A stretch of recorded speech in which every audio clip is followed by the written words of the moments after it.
Hello everyone, ভিডঙ্ক.কম ওয়েবসাইটে তোমাদের সবাইকে স্বাগত জানাই। আমি সৌরভ দে, তোমাদের ম্যাথ টিউটর। এখানে দেখো, আমাদেরকে একটি প্রশ্ন দেওয়া আছে, প্রমাণ করতে বলা হচ্ছে এই অংশটা হবে। তাহলে আমরা এই প্রমাণটা শুরু কিভাবে করব? দেখো, আমরা শুরুতে কি করব, এই সেক ইনভার্স এক্স এর জায়গায় আলফা ধরে নিচ্ছি। তাহলে আমরা এখান থেকে স্বাভাবিকভাবে বলতে পারবো সেক আলফার মান এক্স। এবারে দেখো, যেহেতু এখানে ট্যান আছে, সেই কারণে আমরা এখানে এই রাশি সেক ইনভার্স এক্স এর জায়গায় ট্যান ইনভার্স দিয়ে কোনো রাশি আনার চেষ্টা করব, যাতে এইখানে থাকা ট্যান এবং এইখানে থাকা ট্যান ইনভার্স ক্যান্সেল আউট হয়ে যায়।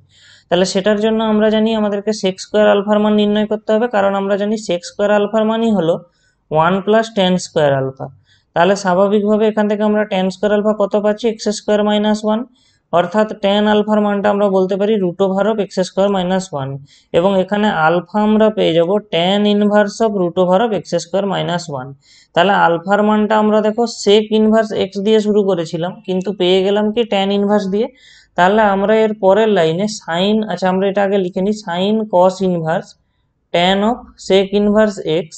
তাহলে আমরা এখানটায় লিখতে পারি sine cos inverse tan of sec inverse x এর যা ভ্যালু, এটার সঙ্গে এই ট্যান ইনভার্স এক্স এর ভ্যালুটা একই। তাহলে আমরা এখানে বসাতে পারি ট্যান ইনভার্স √x²-1। তাহলে এখানে ট্যান আর এখানে ট্যান ইনভার্স রয়েছে, ক্যান্সেল আউট হয়ে গেলে আমরা কি পেয়ে যাব, sign of cos inverse √x²-1।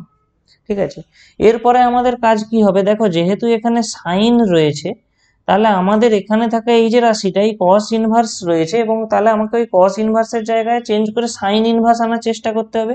সেই কারণে আমরা কি করব, এখানে এই যে কস ইনভার্স দিয়ে যে পুরো রাশিটা দেওয়া আছে, ওটাকে বিটা ধরে নেব।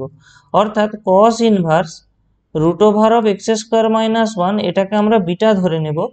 তাহলে আমরা কস বিটার মানটা কত পেয়ে যাবো না, √x²-1। তাহলে এখান থেকে কস স্কোয়ার বিটার মানটা কত হয়ে যাবে না, x²-1। তাহলে দেখো, কস স্কোয়ার বিটা যেহেতু x²-1, এটা মানে আমরা জানি সাইন স্কোয়ার বিটার মান x²-1।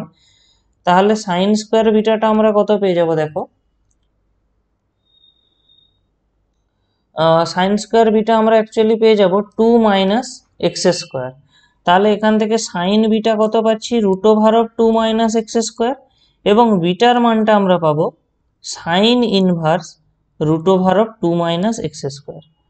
ঠিক আছে, তাহলে দেখো, আমরা শুরু করেছিলাম কোনটা দিয়ে, কস ইনভার্স √x²-1। সেখান থেকে আমরা এই ভ্যালুটা পেলাম, এই যে সাইন ইনভার্স √2 - x²। তাহলে এই যে কস ইনভার্স দিয়ে যে অংশটা, ওর জায়গাটা আমরা এটা লিখে দিতে পারি, অর্থাৎ আমরা এখানে পেয়ে যাচ্ছি কি, সাইন ইনভার্স √1 - 2x²। তো দেখো, এখানে সাইন রয়েছে, এখানে সাইন ইনভার্স রয়েছে, ফলে স্বাভাবিকভাবেই, ও সরি, এখানটায় 2 - x² ছিল,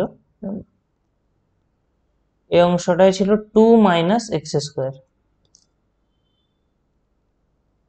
এই যে এখানে দেওয়া আছে এটা দেখো।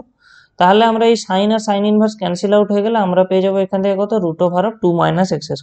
একটু ভালো করে লক্ষ্য করলে দেখতে পাবে, আমাদেরকে কিন্তু অ্যাকচুয়ালি এটাই প্রমাণ করতে বলা হয়েছিল। ভিডঙ্ক.কম ওয়েবসাইটে ম্যাথটি দেখার জন্য তোমাদেরকে অসংখ্য ধন্যবাদ জানাই। এরকমই নানা প্রশ্ন তাদের সমাধানের জন্য আমাদের ওয়েবসাইটটি ভিজিট করো।